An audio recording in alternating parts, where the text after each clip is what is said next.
Good afternoon and welcome back to another episode of The Longing, where today we are once again going to be continuing to read Thus Spoke Zarathustra, Volume 3. So, let's get on with it. Keep yourselves up betimes, my brethren. Learn to keep yourselves up.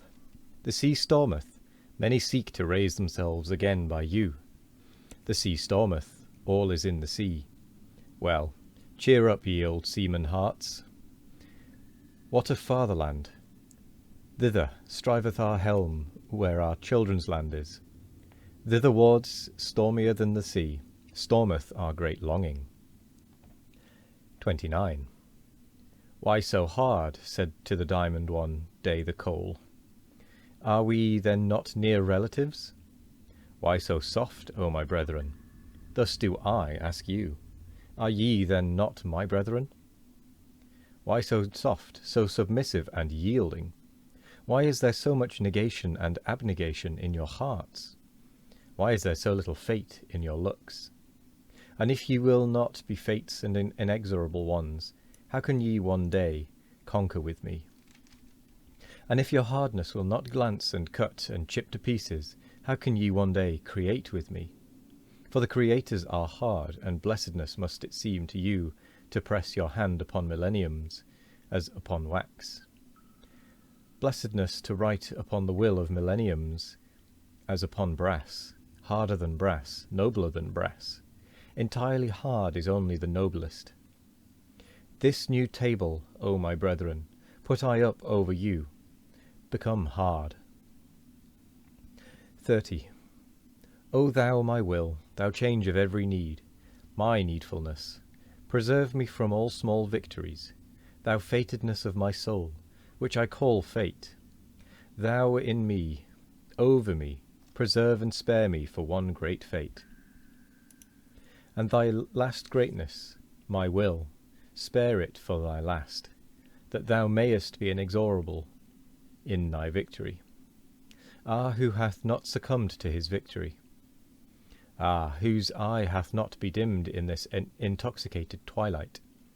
Ah, whose foot hath not faltered and forgotten in victory how to stand? That I may one day be ready and ripe in the great noontide, ready and ripe like the glowing ore, the lightning bearing cloud, and the swelling milk udder. Ready for myself and for my most hidden will. A bow eager for its arrow, an arrow eager for its star. A star ready and ripe in its noontide, glowing, pierced, blessed by annihilating sun arrows. A sun itself, and an inexorable sun will, ready for annihilation in victory. O will, thou change of every need, my needfulness, spare me for one great victory. Thus spake Zarathustra. 57. The Convalescent. 1. One morning, not long after his return to his cave, Zarathustra sprang up from his couch like a madman, crying with a frightful voice, and acting as if someone still lay on the couch who did not wish to rise. Zarathustra's voice also resounded in such a manner that his animals came to him frightened, and out of all the neighbouring caves and lurking places all the creatures slipped away, flying, fluttering, creeping or leaping, according to their variety of foot or wing. Zarathustra, however, spake these words. Up, abysmal thought, out of my depth, I am thy cock and morning dawn, thou overslept reptile. Up, up, my voice shall soon crow thee awake. Unbind the fetters of thine ears. Listen, for I wish to hear thee. Up, up, there is thunder enough to make the very graves listen. And rub the sleep and all the dimness and blindness out of thine eyes. Hear me also with thine eyes. My voice is a medicine, even for those born blind. And once thou art awake, then shalt thou ever remain awake. It is not my custom to awake great-grandmothers out of their sleep, that I may bid them sleep on. Thou stirrest, stretchest thyself, wheezest. Up, up, not wheeze, shalt thou, but speak unto me. Zarathustra calleth thee, Zarathustra the godless. I, Zarathustra, the advocate of living, the advocate of suffering, the advocate of the circuit. Thee do I call my most abysmal thought. Joy to me, thou comest. I hear thee. Mine abyss speaketh. My lowest depth have I turned over into the light. Joy to me, come hither. Give me thy hand. Ha! Let be a ha! Disgust, disgust, disgust, alas to me. 2. Hardly, however, had Zarathustra spoken these words, when he fell down as one dead, and remained long as one dead. When, however, he again came to himself, then was he pale and trembling, and remained lying, and for long he would neither eat nor drink. This condition continued for 7 days. His animals, however, did not leave him day nor night, except that the eagle flew forth to fetch food, and what it fetched and foraged it laid on Zarathustra's couch, so that Zarathustra at last lay among yellow and red berries, grapes, rosy apples, sweet-smelling herbage, and pine cones. At his feet, however, 2 lambs were stretched, which the eagle had with difficulty carried off from their shepherds. At last, after 7 days, Zarathustra raised himself upon his couch, took a rosy apple in his hand, smelt it, and found its smell pleasant.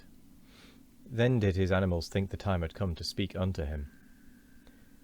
O Zarathustra, said they, now hast thou lain thus for 7 days, with heavy eyes. Wilt thou not set thyself again upon thy feet?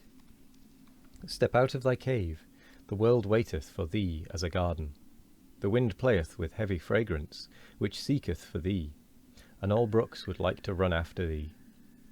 All things long for thee, since thou hast remained alone for 7 days. Step forth out of thy cave. All things want to be thy physicians. Did perhaps a new knowledge come to thee, a bitter, grievous knowledge? Like leavened dough layest thou. Thy soul arose and swelled beyond all its bounds.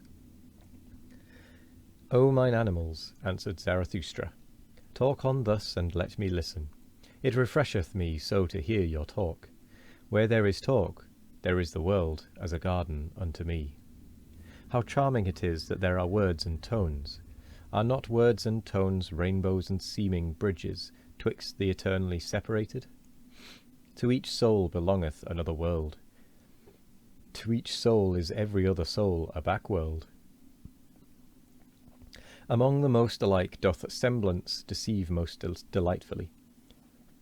For the smallest gap is most difficult to bridge over. For me, how could there be an outside of me? There is no outside.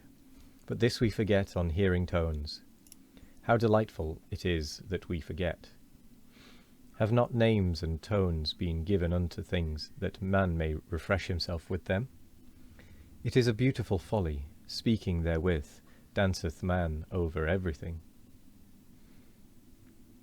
How lovely is all speech, and all falsehoods of tones. With tones danceth our love on variegated rainbows.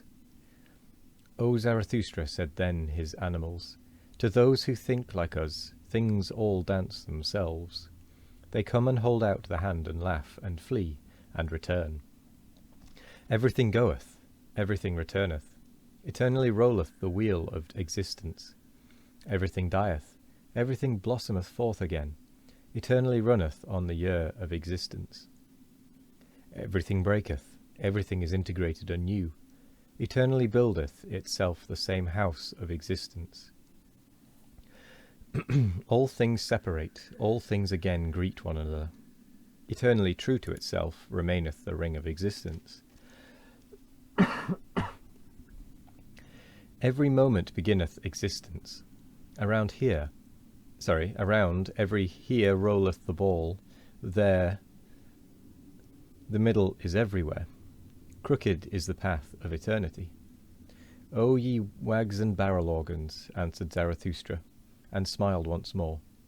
How well do ye know what had to be fulfilled in 7 days, and how that monster crept into my throat and choked me, but I bit off its head and spat it away from me.